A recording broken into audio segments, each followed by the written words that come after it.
Assalamu alaikum. Today we are going to start lecture 4.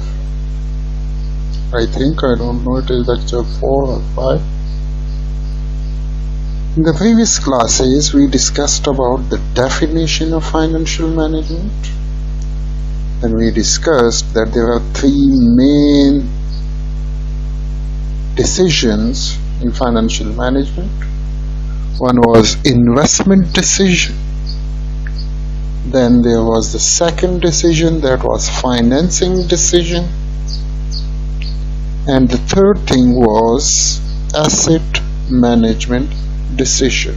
We discussed about these three things in detail. Today we are going to discuss what is goal of the firm. Basically, the goal of the firm is maximization of shareholders' wealth. In the previous class, if you people remind, we discussed about bonds and shares.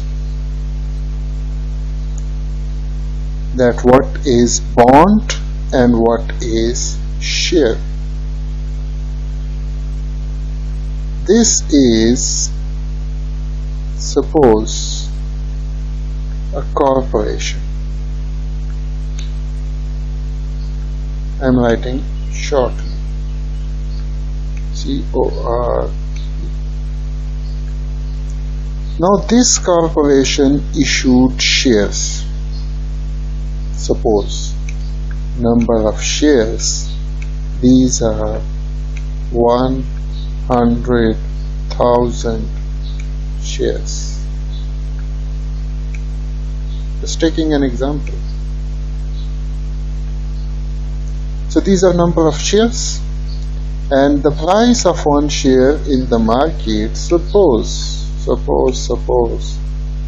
it is $50. So these 100,000 shares, 10,000 people, they purchase it. Okay, leave. We'll take our own example. Leave that. So suppose people, they purchase it. How many people? 10,000 people. So there are 10,000 shareholders of the company.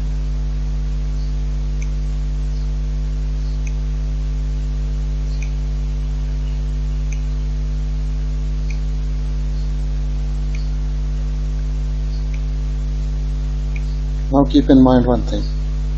These 10,000 shareholders, they are the owner of the business. These are the main owners.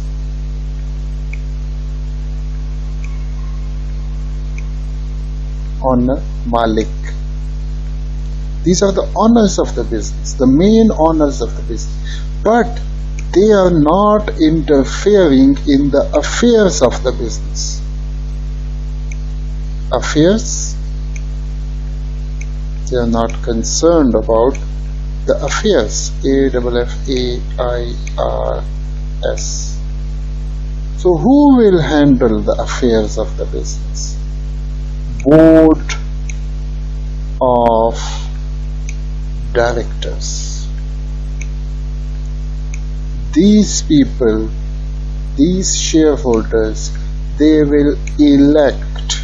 There will be a voting, and in that voting they will elect board of directors. So they elect a board of directors, 7 to 15 members. 7 to 15. Now these 7 to 15 members of the board of directors, suppose in our company, in this corporation, there are 7 members in the board of directors. Now these 7 members, they will run the operations of the business. Who is concerned about the operations? These 7 people. So these 7 people, they will run the operations of the business. Now, who are the owners? Shareholders. And who is running the business? Board of directors.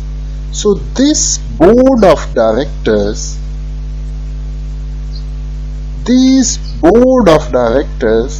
they are the agents.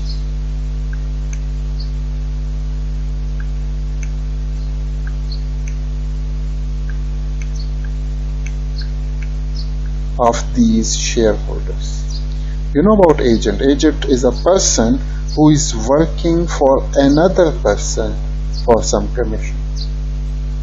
Now here in this case, shareholders are paying salaries to board of directors.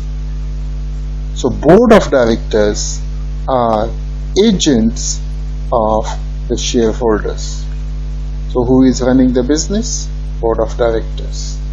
Now, what is the objective of this firm, this corporation? The objective is to give more and more benefit to these shareholders, because the business belongs to the shareholders. When the business belongs to the shareholders, so what will be the objective of board of directors? Their objective will be to give more and more benefit to the shareholders, to increase the wealth of the shareholders, to give more and more benefit, to increase their wealth. So what is the objective of a corporation? To maximize wealth of shareholders. Wealth of shareholders. Now what was the price of one share? 50. Now if the price goes to 60, wealth of shareholders will be increased. Why? They earn $10 in one share. If the performance of the corporation is good, the prices of shares, it will go up. And it depends on the performance of board of directors. If board of directors, their performance is good, they are running the operations in a good way, so the prices of shares, it will go up.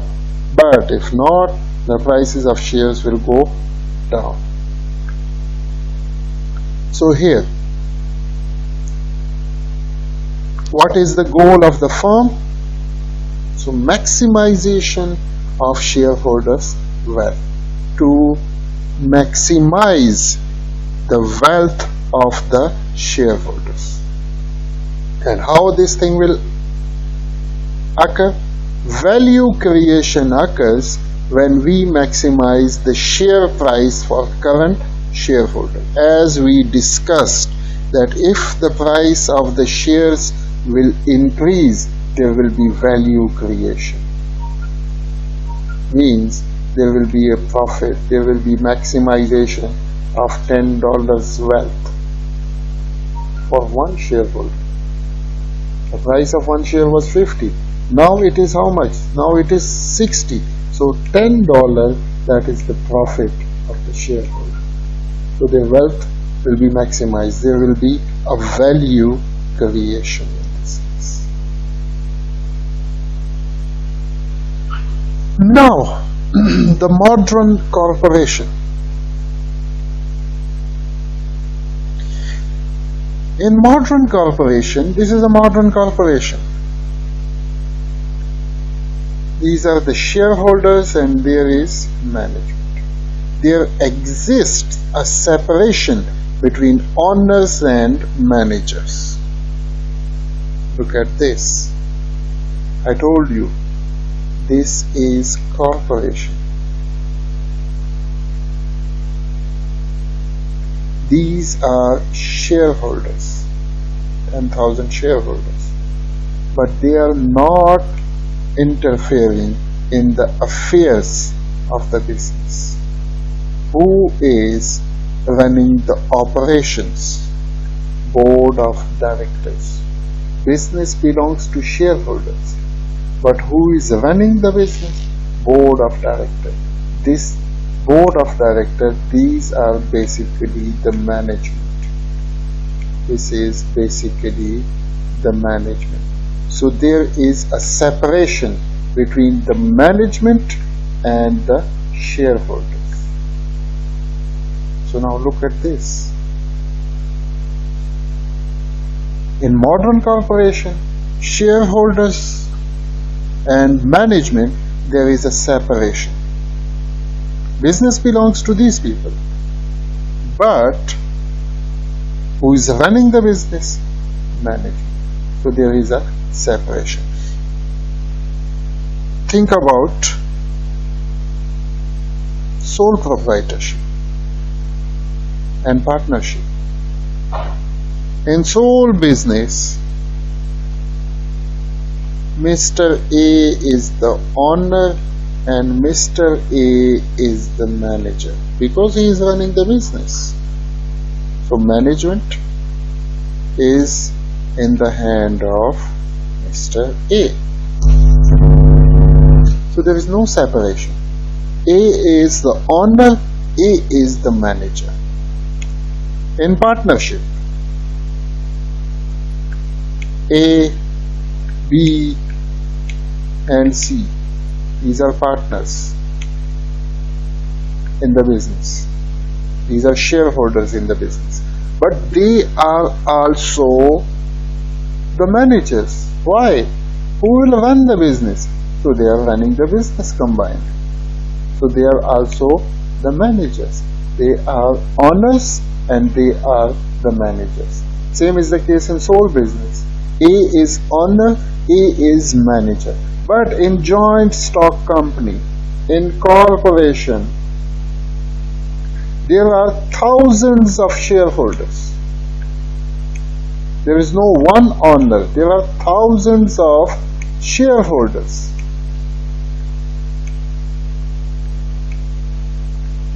Just like in our example, we suppose that there are 10,000 shareholders.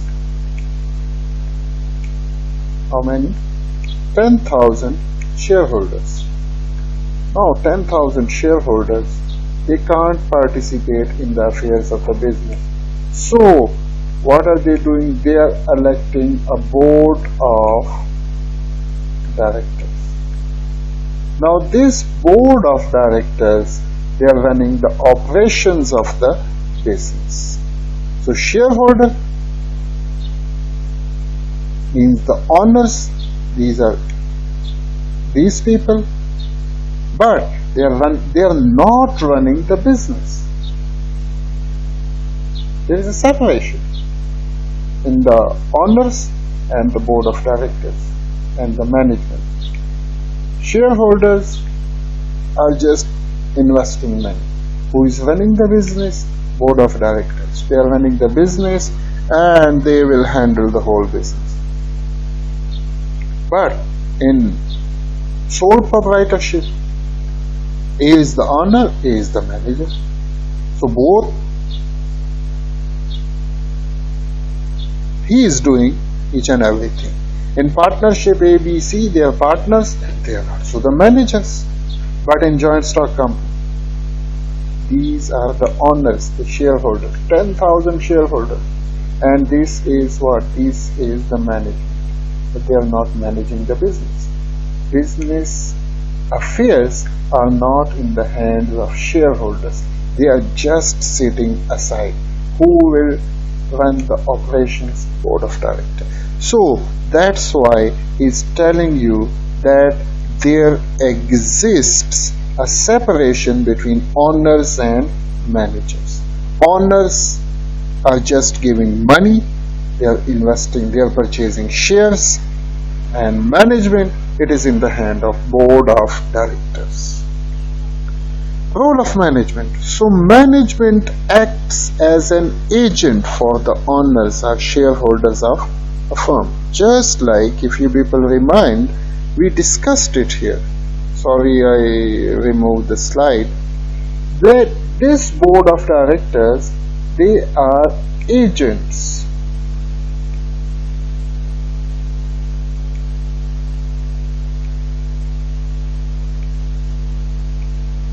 I told you what is agent. Agent is a person who is working on behalf of another person. Now this board of director, it is agent, and they are working on behalf of these shareholders. They are working on behalf of what? Shareholders. And shareholders are paying what? Monthly salaries, benefits, a lot other things to them. So here is telling you that management acts as an agent for the owners or shareholders of the firm. That is the management, that is the board of directors. Board of directors is basically the management.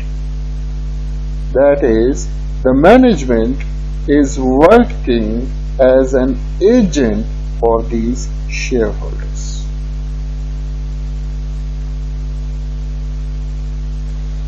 An agent is an individual. Here is a definition of agent. That agent is basically an individual authorized by another person called the principal to act in the latter's behalf. Now, what is basically agent?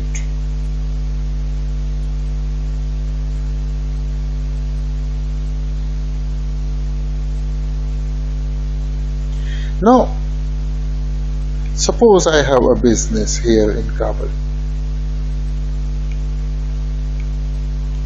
Now I want to expand my business and I want to start it in Jalalabad, in Badakhshan, in some other cities, suppose. Now, if I will go out of Kabul, my business here in Kabul, it will be destroyed. It will not work. So I'm hiring a person for Jalalabad and I'm hiring one person for Badakhshan. I will send goods to them, both of them, and they will sell it here in Jalalabad. They will look after the business in Jalalabad. So this man is giving, these two people, these are giving services to this man. Suppose this man is Ishfaq.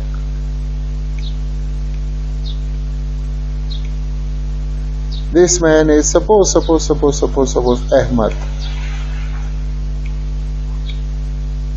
And this man is Ali.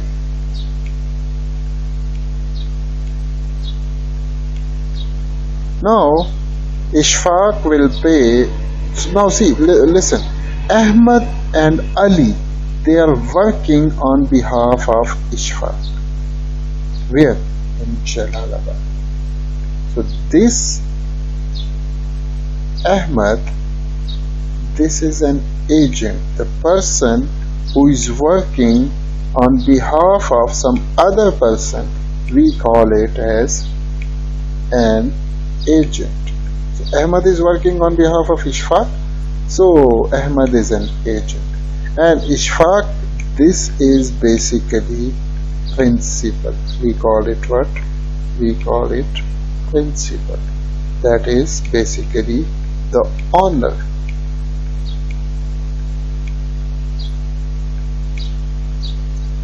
So one is agent and the other is what? Principal. So an agent is an individual authorized by another person called the principal. Now agent is an individual authorized by another person. Who authorized Ahmad. Who authorized Ali? Ahmad and Ali, I authorized them. Ishfaq gave them authorization that you will work on behalf of me in Jalalabad and in Badakhshan. So, called another person, and that person is called what? The principal, to act in the latter's behalf, that you will work on behalf of Ishfaq. So this is the end of this chapter. Inshallah, in the next class, then we'll start the second chapter, and inshallah, that is time value of men. Assalamu alaikum.